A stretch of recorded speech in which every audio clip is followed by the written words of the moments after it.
Hello and welcome to How Hollywood Works.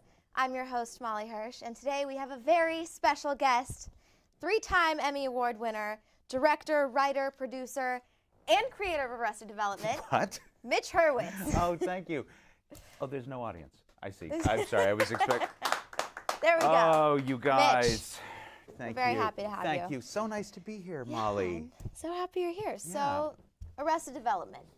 What? Let's talk about it. It was this insane show with, you know, the banana stand, based around the banana stand, and cousins who had a crush on each other, and the dad had a twin, and religious man in jail, and the man with the hook. I mean, it's such bizarre scenarios, yet it was grounded and it worked. What inspired you? Well, it's a completely true story.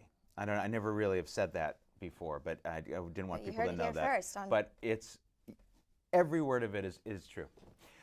What inspired it was, I mean, there's a lot of things that inspired the tone.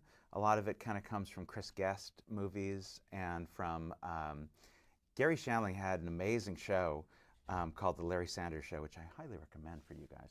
And Jeffrey Tambor was on it, and that also had a very similar kind of tone. It was very real, I think. And I kind of got into this idea of heightened things dealt with in a super realistic manner. I wasn't completely aware of that. I think a lot of times people, particularly people who are trying to break into a creative field, feel like they have to know what their tone is already and know what their style is. And I don't think people ever really know what their style is. So it was just what I found funny. Yeah.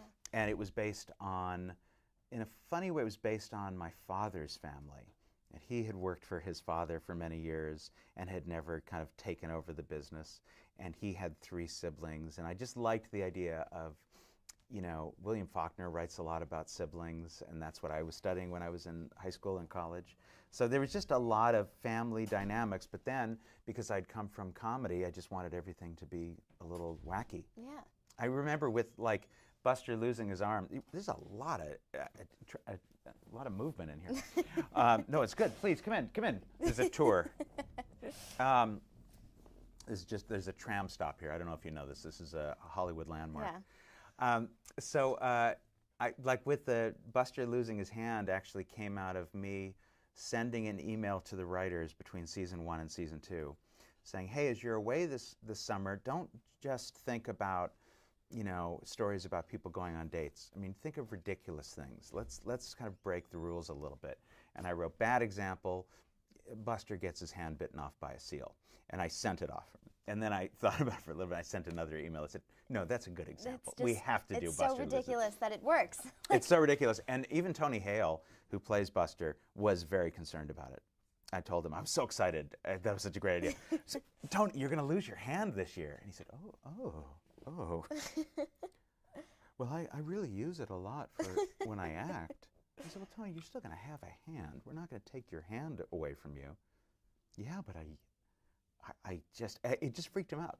As it, you know, it kind of was like telling somebody we're taking a limb. And actually my wife is the one that said to him, Tony, it means more screen time. It means they have jokes for you. Yeah. And then once he got into it, he really got into it. And in a way, it sounds like if he's unfamiliar with that, then it makes him a better actor too, because he learns to that's a really good act point. without his hand. Yes, exactly. That's a really good point, actually. Yeah. Sometimes, I always felt that way with Jeffrey Tambor, that he was our most experienced actor in terms of just, not our oldest necessarily, but just somebody who'd done the most amount of work. And I always liked that we gave him this acting exercise where we put him in prison. The table was nailed down, the chairs were nailed down. He didn't even have funny wardrobe, he just had to wear the same thing. He got no props, maybe a coffee cup. And it was like this great acting challenge, like, okay, so it's all got to be you. You can't hide behind any of the tricks that actors like to use. So that's a really astute point. Like it goes to this idea of the more constraints you have in creativity, to me, sometimes the more creative you can be. Yeah, definitely. It's like that if somebody said, I want to be a writer, when I wanted to start out and wanted to be a writer, I thought, so what does that mean? Do I want to be a novelist or a playwright? You know, do I want to be, I didn't even think of TV writer. But as I got more and more into a specific field, I got more and more creative within it. It's incredible. And so, speaking of the casting, how did you, because each character, each actor that you have really seems to fit their role so nicely. Yeah, I feel that way too. Yeah. What was the process in casting these actors? That one I had written very, usually you do write, in television and film, you kind of write with some models in your mind. And usually you'll kind of write, you picture a guy as Zach Galifianakis and you kind of get a voice from it. And I didn't do that with this one. A lot of it was invention, but a lot of it were just kind of composites of my family, exaggerations. It's almost like drawing a caricature more than drawing a portrait. And so I had an idea in my mind, and I also thought, there's no way we're going to be able to cast this. So the way television works is you get a pilot, they get the network to agree to make your pilot, and if you can't cast it, it just kind of kicks down the road, and maybe you do it next year. We had 3 weeks to cast it, and I really felt like, there's no way. First of all, it's pilot season, so everybody's going after the same funny actors. These parts are so specific. I had no idea who could play Michael Bluth. The closest I had was Jeremy Piven. Do you know who that is? He's on Entourage. Yeah. Yeah. Ron Howard had suggested him. He said, maybe Jeremy Piven.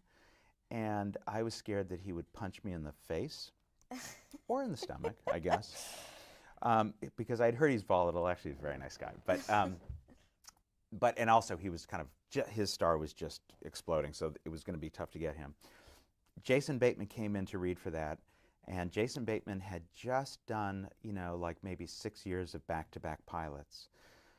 And I thought, he's overexposed. He does these shows that don't turn into, I don't want to do the Jason Bateman pilot. I really didn't know what he did. I knew that he was a child actor, and the whole thing just seemed like, I don't want to do the Jason Bateman thing. And of course he came in and was great. And he was great in he was just like what you see on the screen, but it was unexpected. Like, I thought he was going to come in and do kind of that sitcom performance, which is much more expository. You're really playing to an audience. But he didn't. He just did that very dry, very still. How can I talk you out of her making that face again, Mom? Just very, very kind of controlled. And so that was kind of amazing. I chased him into the hall. He was about to do another audition. I said, don't do any more auditions. I said, really? He said, yeah, don't do it. So I kind of had him, and then every other one of them, I could not get a Job. Everybody came in and played Job as like a New Yorker for some reason. Hey, George Michael, how you doing? They all did that, and I would say, yeah, it's great. Can you do it? It's less street, it's country club. Got it.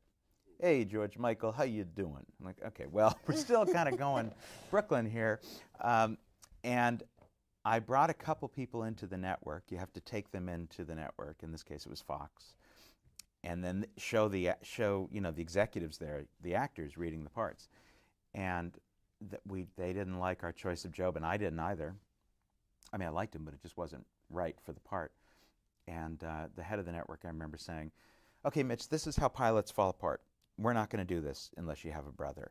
And the casting director, there's always a casting director on these shows that really, this is the person that knows all the actors and goes to all the improv clubs and that kind of thing, so really knows who's out there. And she said, I've got Will Arnett interested in doing this. And I turned around and said, Will Arnett is great. You guys know Will Arnett? They didn't. I said, oh, he's amazing. I didn't know Will Arnett, but it was like, I really had no idea who it was, but she had just kind of come up with it. Yeah. And he sent in a tape or something, or flew in. I'm trying to remember what. No, he sent in a tape.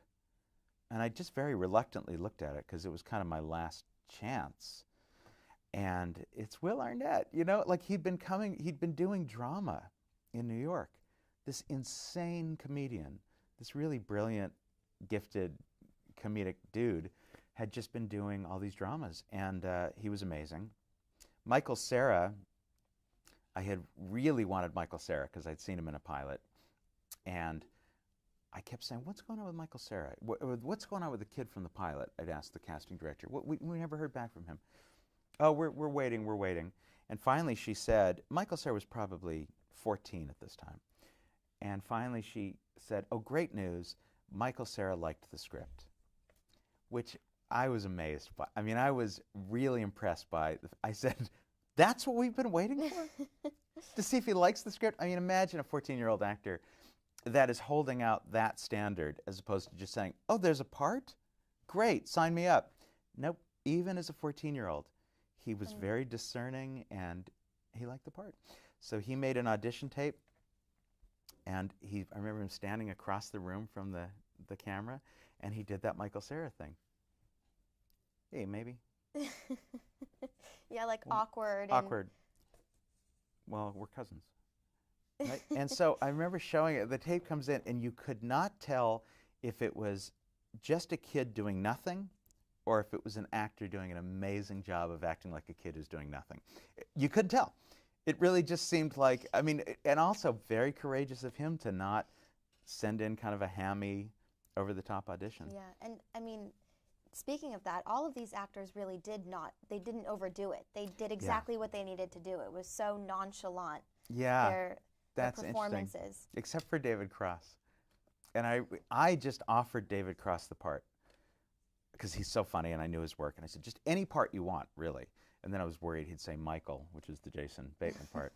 Oh, that's not going to be a very good show. But, and he wanted to do Tobias. So I said, great.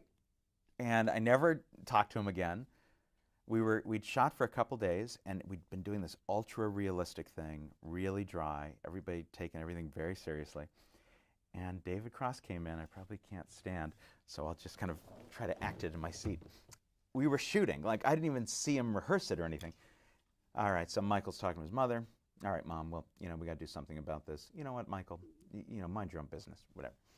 And then all of a sudden the door to the kitchen opens, and out comes Tobias. Michael! And he kind of does this walk over to Michael. How are you? And I realized, like, this doesn't work. It's such a different tone. And it also almost seemed like a high school student playing an adult. You know what I mean? Except the high school student maybe would do it a little more subtly. But, just, I'm a grown-up. And then Michael said, how are you? And he did that thing where he went, I'm good. And I barked with laughter. And it turns out it worked perfectly, at least to me. The fact that there was this sort of hyper-realistic family, but the in-law was just a little broader. He wasn't part of the core group. I mean, that was an interesting detail that pointed you toward the reality of the family. Yeah, it definitely works. And I mean, the family in the show is so dysfunctional that it's like a real family. Yeah, it was not, I was trying to avoid a sentimental depiction of it. I think there's a big difference between sentimentality and emotion. And sentimentality is like syrupy emotion. And it's the stuff that a lot of sitcoms use, and it can be effective too. But I kind of thought, you know what, if we make the family seem a little less loving, it'll be more meaningful actually when, Michael embraces his son, or the brother and sister decide, all right, you know what, let's be on the same team. Or they confront their mother and say in one of the episodes, I think they said something like, stop being so mean. You know what I mean? There's just something about it that seemed more relatable to me. Yeah. But interestingly, it wasn't relatable at the time. I mean, we got very low ratings. Yeah, and it was canceled. It was canceled.